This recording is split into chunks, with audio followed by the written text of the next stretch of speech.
Welcome back to another technical deep dive here in the debug zone.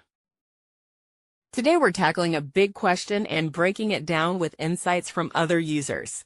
Hopefully this clears up some misconceptions and helps you get the answer you need. So buckle up, stay a little curious, and let's jump right in.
And that's a wrap.